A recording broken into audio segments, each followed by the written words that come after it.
እኔ የምለው ተምቹ ግን በዚህ ልክ ራሱን እንደዚህ ያደረገው ምን ነክቶት ነው? ሰው በራሱ ሰዓት ራሱን እንደዚህ ችግር ውስጥ ይከታል?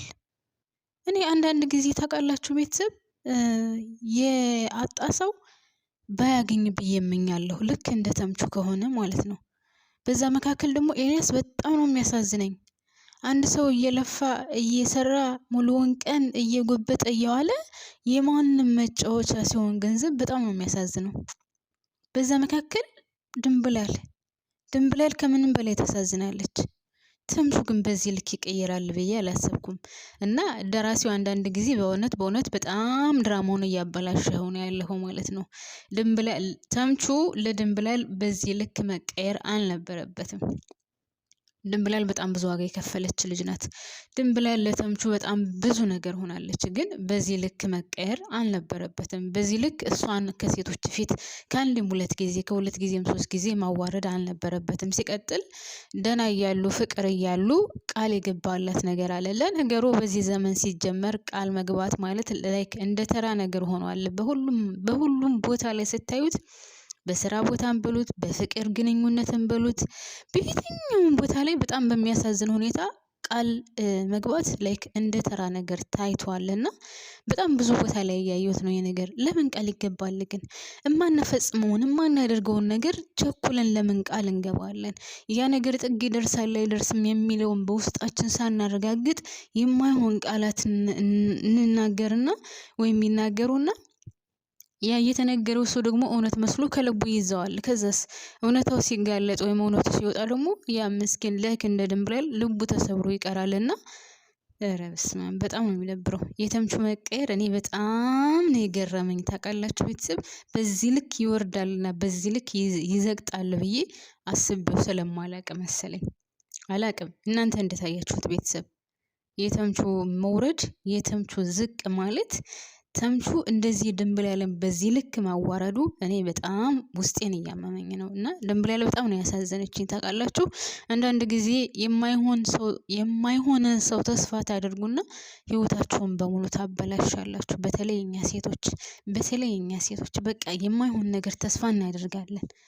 የማይሆን ፍቅር ውስጥ እንገባለን እናምናለን። ለምን ቶሎ እንደምናምን ደግሞ ግራ ይገባኛል። እውነት ላመነው ሰው በጣም ብዙ ዋጋ እንከፍላለን።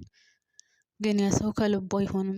ታውቃላችሁ እንደዚህ በትንሽ ነገር ሲቀይራት በማይረባ ነገር አንድ ቀን ለማደር ሁለት ቀን ለማደር ከሴት ጋር ያን ያክል ዋጋ የከፈለችለትን ልጅ በቀላሉ መቀየር ማለት ያው የወደፊት ህይወቱ ይሳካለታል አይሳካለትም አይደለም ምቾንም አይሳካለትም። የሷን ልብ ሰብሮ ድንብላልን እንደዚህ አስለቅሶ ለዛውም ከፊት ለፊቷ ከአንድም ሁለት ጊዜ ልቧን ሰብሮ እሱ ደስተኛ የሆነ ህይወት አሳልፋለሁ ብሎ አስቦ ከሆነ ተምቹ በጣም በትልቁ ነው የተሳሳትከው። መቼውንም ቢሆን አይሳካልህም። ምክንያቱም አይ ዶንት ኖ በሆነ ዘመን ለነገሩ መልካም ነገር ማድረግ የትም አያደርስም ይመስለኛል። መጥፎ ስትሆኑ ውሸታም ስትሆኑ ቃላባይ ስትሆኑ የማታደርጉትን ነገር አደርጋለሁ ስትሉ ነው ነገሩ እየተሳካላችሁ የሚመጣው። እኔ ከሰው ነው ከጊዜው ነው አላቅም። በትክክለኛ ህይወት ራሱ ካያችሁት በድራማው አይደለም ቤተሰብ በእውነት በትክክለኛ ህይወት ራሱ ካያችሁት ያመናችሁት የኔ ሰው ነው ብላችሁ ያቀረባችሁት ቃል የገባላችሁ ሰው ብዙ ዋጋ የከፈላችሁለት ሰው ነው ከማንም በላይ ውስጣችሁን የሚያቆስለው። ቤተሰብ ቢሆን ራሱ በአሁኑ ሰዓት እውነት ቤተሰብ ቢሆን ራሱ ለቤተሰባችሁ እናንተ ብዙ ዋጋ ከፍላችሁለት ትልቅ ደረጃ እንዲደርስ አድርጋችሁት ግን የራሱን ቦታ ከያዘ የራሱን ህይወት መምራት ሲጀምር እናንተ የት እንደሆናችሁ የት ቦታ እንዳላችሁ የት በቃ ምን ውስጥ እንደሆናችሁ እንኳን ዞር ብሎ አያዩአችሁምና እኔ ግራ ገብቶኝ ነው ቤተሰብ። እውነት ከጊዜው ነው ወይስ ሰው ከፍቶ ነው ወይስ እኛ መመልከት አቅቶን ነው? አይ ዶንት ኖ ማገናዘብ አቅቶን ነው? እኔ ግራ ግብት ብሎኛል። ይሄ አሁን ድንብላል ላይ እየሆነ ያለው ነገር ወይም ደግሞ ላይክ ተምቹ አንዳንድ ሰው ላይክ እንደ ተምቹ በሆነ ሰዓት ላይ ሴትም ትሆን ወንድ ቤተሰብ የሚሆን ጓደኛ በከፋው ሰዓት ከጎን ሆናችሁ አይዟችሁ ብላችሁት ምናምን ወይም አይዞሽ ብላችኋት እህትም ሆነ ወንድም አይዞ እኔ ያለው አግዝሻለሁ ወይም አግዝሃለሁ ብላችሁ እንደው ሌላውን ትት ከእህትና ከወንድም ከርቀን ሳንሄድ ማለት ነው ከአጠገባቸው ሆናችሁ ምናምን ላይክ የእነሱን ህይወት መመስረት ሲጀምሩ የራሳቸውን ላይፍ አስተካክለው መኖር ሲጀምሩ እናንተ የት እንዳላችሁ ይረሱታል። እና እኔ ለራሴ ሁልጊዜ ጥያቄ ስለሚሆንብኝ ነው እውነት ከኛ ከራሳችን ከሰዎቹ ነው ጊዜው ነው እንዳትሉ ጊዜው ምን አደረገና በጣም ያሳዝነኛል። እውነት ቤተሰብ በጣም ይገርመኛል ይሄ ነገር። በጣም ብዙ ቦታ ላይ ያዋለው ድራማ ላይም በሉት በትክክለኛ ህይወት በሉት እንጃ በጣም ብዙ ነገር እየተቀያየረ ነውና አላቅም። ለማንኛውም ሰላም የኔ ምርጦች እንዴት ናችሁልኝ? ሰላም ናችሁ? በያላችሁበት ሰላማችሁ በዘዘት ትርፍርፍ ይበልልኝ። ለዚህ ቻናል አዲስ ሆናችሁ ካላችሁ ሰብስክራይብ እያደረጋችሁ ደወል ምልክቷን በመጫን ቤተሰብ እንድትሆኑ በአክብሮት ጠይቃለሁ። ነባር ቤተሰቦቹ ደግሞ የላይክ ምልክቷን ጫን እያደረጋችሁ አብራችሁን ቆዩ። ባካችሁን ቪዲዮ እስከመጨረሻው ይውልኝና ላይክ ማድረጋችሁን አትርሱ። ሀሳብ አስተያየታችሁንም እስኪ አካፍሉኝ ቤተሰብ እስኪ አካፍሉኝ። እውነት እንደዚህ እየሆነ ያለው የጊዜው ጉዳይ ነው? ሰው ከፍቶ ነው? አይ አላቅም። ወይም ደግሞ ያ ልቡ መልካም የሆነው ሰው ልበቀና የሆነው ሰው መልካም ነገር አድርጎ መሰበር ስላለበት ነው?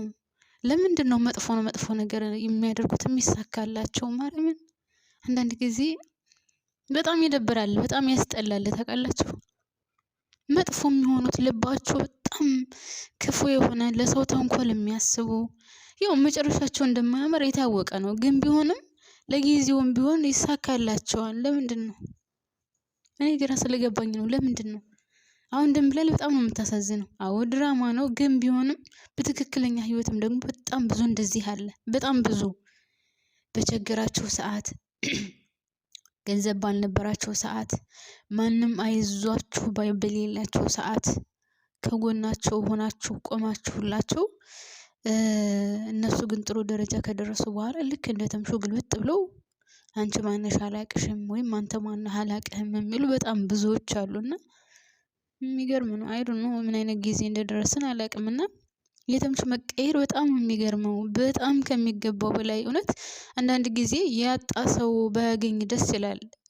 የሚገርመው ነገር ያጣ ሰው ሲያገኝ ደስ ይል ነበረ። ምክንያቱም ችግርን እንዴት ዋጋ እንደሚያስከፍል ምን ያክል መስዋዕትነት እንደሚያስከፍል ምን ያክል ዝቅ እንደሚያደርግ ምን ያክል ማጣት ከምንም ነገር በታች እንደሚያደርግ የሚያውቅ ሰው ገንዘብ ሲያገኝ የገንዘብን ጣዕም ያውቃታል። ገንዘቡን ምን ላይ ወይም ደግሞ ምን ቦታ ላይ ማዋል እንዳለበት በትክክል ይረዳል ብዬ አስባለሁ። ግን እንደ ተምቹ አይነት ደግሞ ጭንቅላቱ የተደፈነ ሰው ያን ያክል ዋጋ ከፍሎ አሁን እኮ ተምቹ ኤልያስን ራሱ እያሰራው አይደለም። እርግጠኛ ነኝ ከአሁን በኋላ ኤልያስ ከዛ ሱቅ ይሰራል ብዬ አላስብም። አንደኛ አሴርም እየተረዳው አይደለም። አሴርም ዝም ብሎ በቃ በጣም አሴር ራሱ እኔ በጣም ነው ያስጠላኝ። በነገራችን ላይ በቃ አንዳንድ ጊዜ ላይክ ያላችሁትን አንድ ሰው ያለውን ነገር በስነ ስርዓት መያዝ የማይችል ከሆነ በስነ ስርዓት ማኔጅ ማድረግ የማይችል ከሆነ ምን እየተካሄደ እንደሆነ መቆጣጠር የማይችል ከሆነ ማግኘት ምን ዋጋ አለው? ሲጀመር የድሮ የጎዳናነታቸው ይሻላቸዋል። ለምን ካላችሁ ጸብ የለባቸውም። ረሃብ ነው በቃ ረሃባቸውን ችለው ይኖሩት ነበር። አሁን እኮ በጣም ነው የሚያስጠላው፣ በጣም ነው የሚደብረው። እንዴ ኤልያስ 24 ሰዓት ተገትሮ እየሰራ ያለ ማንም አጋዥ፣ ነገር ግን ተምቹ መጥቶ አያገባህም ዝቅ አድርጎ አንተ ምን አገባህ የራሴ ገንዘብ ነው ብሎ መሳቢያውን ከፍቶ ብሩን ዘርፎት ይሄዳል። ይቺኛዋ ሱስ የተብየዋ ምንም ሳትሰራ ምንም ሳታደርግ መታ ገንዘብ ይዛ ሄዳ ኧረ ሰውንማ ማቅረብ እኔ በዚህ ዘመን እውነት ቤተሰብን በሉት ጓደኛም በሉት ምንም አለማቅረብ በቃ ከእናትና ከአባት ከዛ ያለፈ ብሎ እህትና ወንድም ከዛ ውጭ ግን እኔ ሰውን ማቅረብ አስፈላጊ ነው ብዬ አላስብም። ቤተሰብ እውነት አሁን በተለይ በዚህ ድራማ ላይ የማየው ነገር በቃ ሰውን ማቅረብ አስፈላጊ አይደለም ብዬ ነው የማስበው። አያስፈልግም። አሁን ሱሴን ካያችኋት ቀርበዋለች። በጥሩ ሁኔታ እንግዲህ የአሴር በጣም የቅርቡ ናት። ግን ከዛኛው ጋር ሆና የእሱን ገንዘብ ለመበተን ነው እየሰራች ያለችው። እና ሰውን ማቅረብ እኔ አስፈላጊ ነው ብዬ አላስብም። ከቻለ አንድ ሰው ራሱን ችሎ መስራት የማይችል ከሆነ ወደዛ መተው ይሻላል እንጂ እውነት በአሁኑ ሰዓት ሰውን አቅርባችሁ ሰውን ማመን፣ ሰውን አቅርባችሁ ለሰው መልካም ነገር ማድረግ፣ ለሰው ጥሩ ነገር ማሰብ ለራስ ጥላት መግዛት ነው። እኔ ይህን ብቻ ነው የተረዳሁት። በቃ ይህን ብቻ ነው የተረዳሁት እኔ።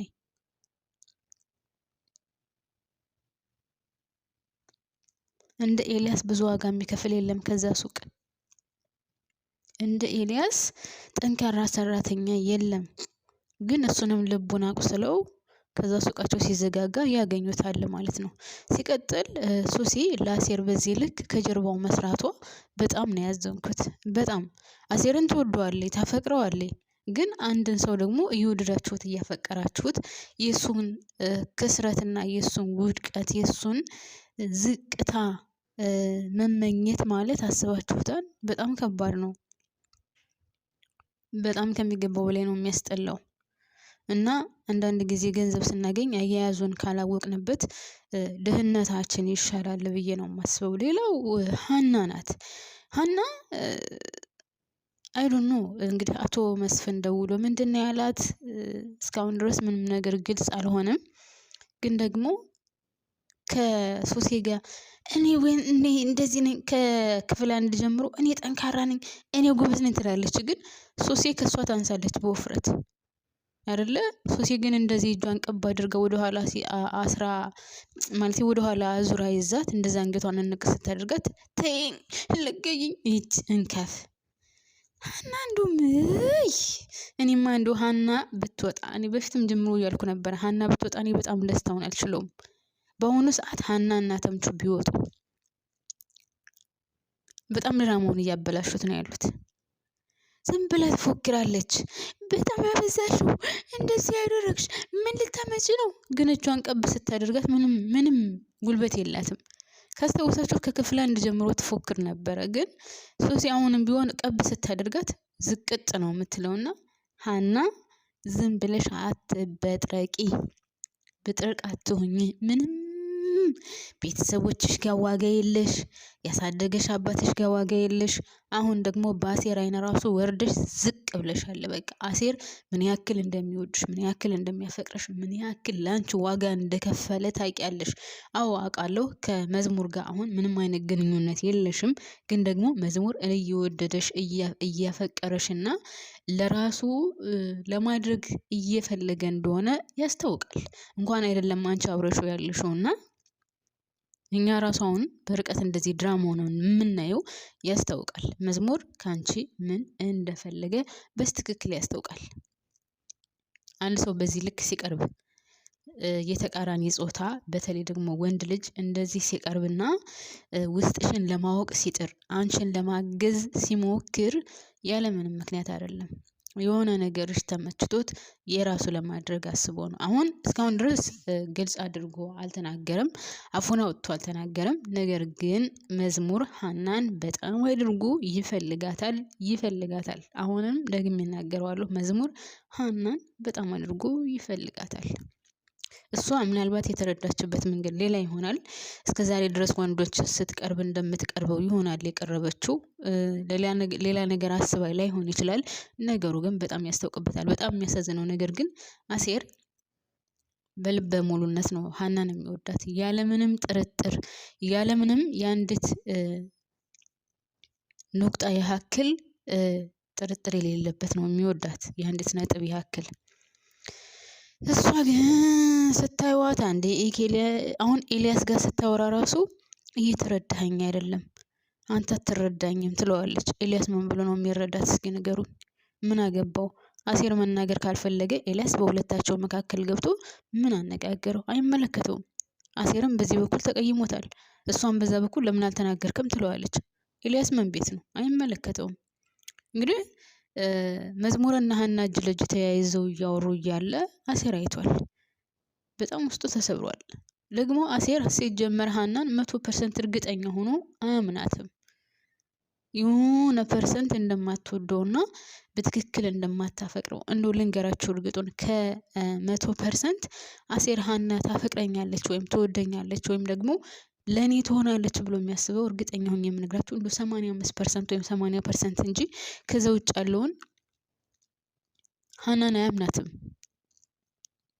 አሁንም ቢሆን ይኸው እርግጠኛ ሆኜ የምነግራችሁ ሀናን አያምናትም። ምክንያቱም አያት እስከዛሬ ድረስ ከኤልያስም ጋር ነበር፣ ካስታውሳችሁ ከዝራም ጋር ነበረ። አሁን ግን የባስ ውስጡ የተሰበረ ነው ይመስለኝ ከመዝሙር ጋር። በዛ ላይ መዝሙር ደግሞ ካያችሁ አሁን መዝሙር የተማረ ነው፣ መዝሙር ባለ ሀብት ነው። መዝሙር በጣም ልዩነት አላቸው አሴርና መዝሙር። ሀናና መዝሙር አንድ ላይ ቆመው ታዩ ማለት ሀና ደግሞ ያው ታውቃላችሁ የተማረች ናት፣ ያው ቆንጆ ናት፣ አጭር ናት እንጂ ቆንጆ ናት። ብዙውን ጊዜ ለኔ ትገባኛለች ብሎ የሚያስብ አይደለም የነበረው በውስጡ አሴር ካስታወሳችሁ። አንዳንድ ጊዜ ያው ሳትማሩ ስትቀሩ ደግሞ ያለመማራችሁ የሆነ ነገራችሁን ዝቅ ያደርገዋልና አሴር አሁን ራሱን እንደዛ ነው የሚያየው።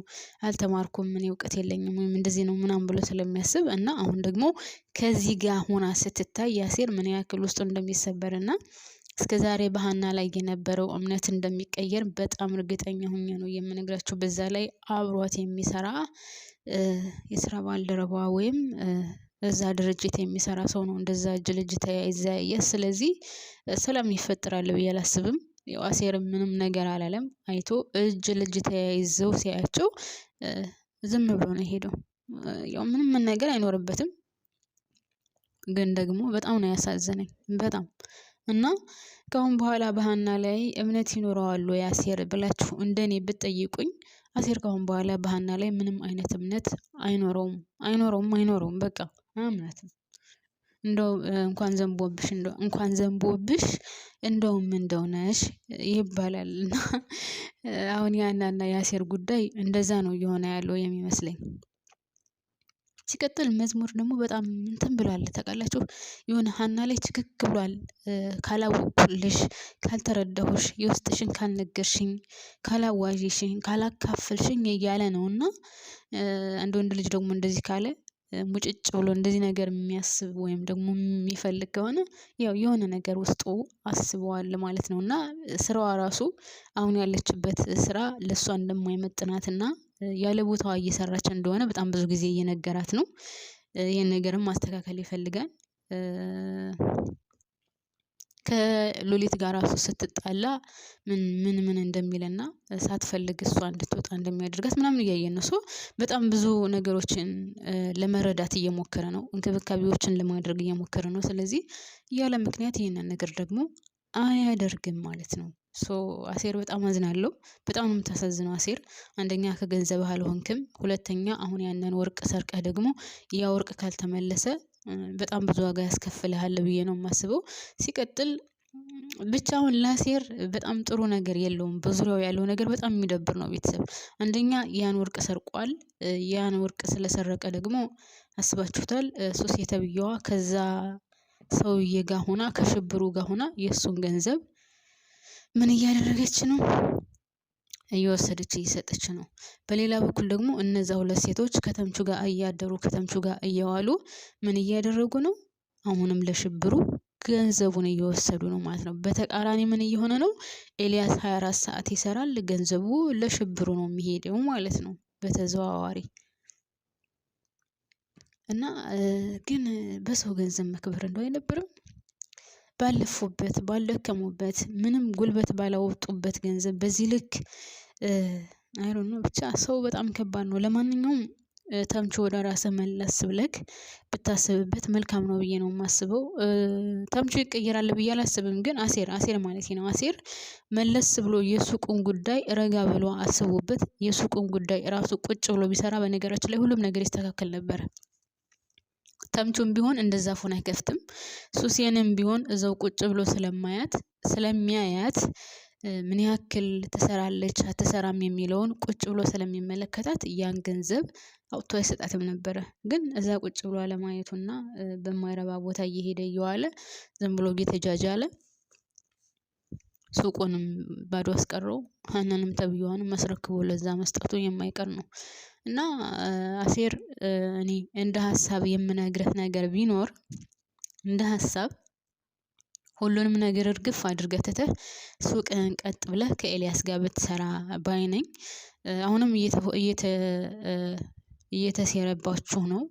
ስለዚህ ያው ሽብሩ አሁን አንድና አንድ የያዘው ምንድነው? እነሱን ገንዘባቸውን ምንድነው የሚባለው እያስከፈለ የራሱ ማድረግ ነው። አንደኛ በተምቹ፣ ሁለተኛ ደግሞ በሱሴ ምክንያት።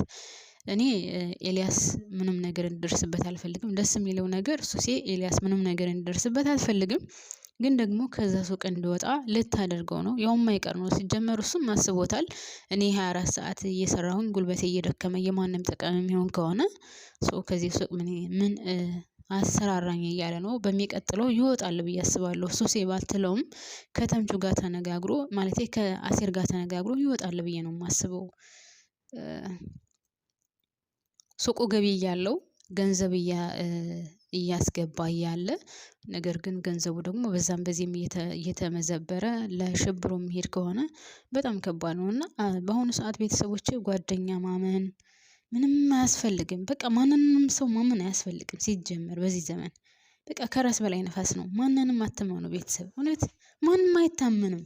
በጣም ከባድ ነው ጊዜው። እንዲሁ ይሄ ሰው ይታመናል የምትሉት ነገር የለም። ሁሉም ሰው ሁሉም የራሱን ጥቅም ብቻ ነው የሚያሳድደው። የኔ ነው በቃ የኔ የራሴ የግሌ። ያ ሰው ምን ያክል ዋጋ ከፍሏል፣ አመጣጡ፣ አሁን ያለበት ሁኔታ የሚል ሰው የለም።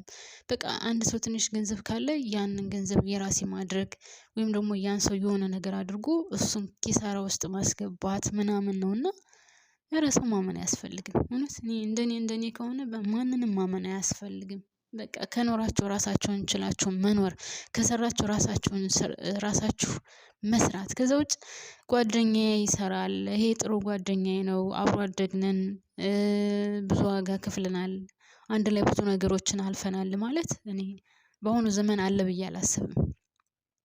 እንግዲህ ተምቹና አሴር ማለት ሁላችንም ይሄ ኖላዊ ድራማ ተከታታይ በአጠቃላይ የሚያውቃቸው ናቸው። አንድ ጉርሻ እንኳን ቢሆን አብረው ተካፍለው የበሉ ናቸው።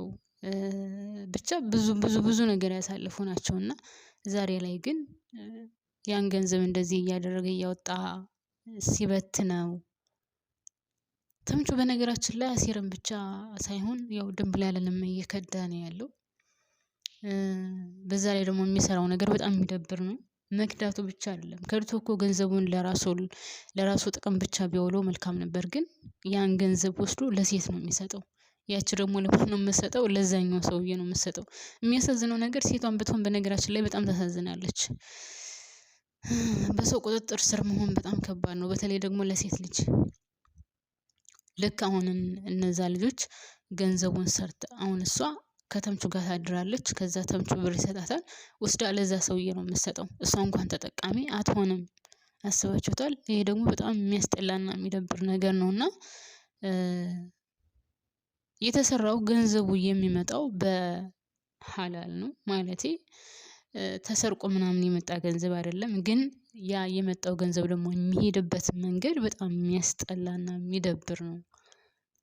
በዝሙት መልኩ ነው የሚሄደው፣ በስርቆት መልኩ ነው የሚሄደው እና በጣም ነው የሚያስጠላው። ለማንኛውም እንደው ከተምቹ ይልቅ አሴር ወደ ራስህ መለስ ብለህ ሱቅህን ብታየው መልካም ባይ ነኝ።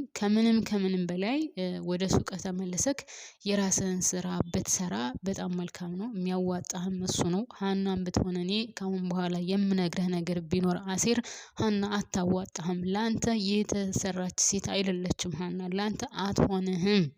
ሀና ለአሴር አትሆነውም። ቤተሰብ እውነት አትሆነውም። ካሁን በኋላም ሀናን ያምናታል ብዬ እኔ አላስብም። በጣም ውስጡ ተሰብሯል። እና ድንብላልና ሀና በጣም ነው የሚያስጠሉት፣ የሚያሳዝኑት። በተለይ ድንብላል እኔ የሆነ ለመናገር በጣም ነው ያሳዘነችኝ። የሚናገራት ንግግር አንዳንድ ጊዜ ድንብላልዬ ደግሞ አንቺን ብትሆኚ በቃ ቁርጥ አድርገሽ ተይው። ጎበዝ መሆን አለብሽ፣ ጠንካራ መሆን አለብሽ። በቃ ተምቹ ላንቺ እንደማይሆን ውስጥሽን ማሳመን አለብሽ። ደግሞም ሊሆንሽ አይችልም። እንደዚህ አይነት ወንድ ለምን እንደው ገደል እንጦሮጦስ አይገባም? ለምን ከዳሽን ተራራ ጫፍ ላይ ሆኖ እስከመጨረሻው ድረስ አይፈጠፈጥም? ምክንያቱም አይሆንሽም።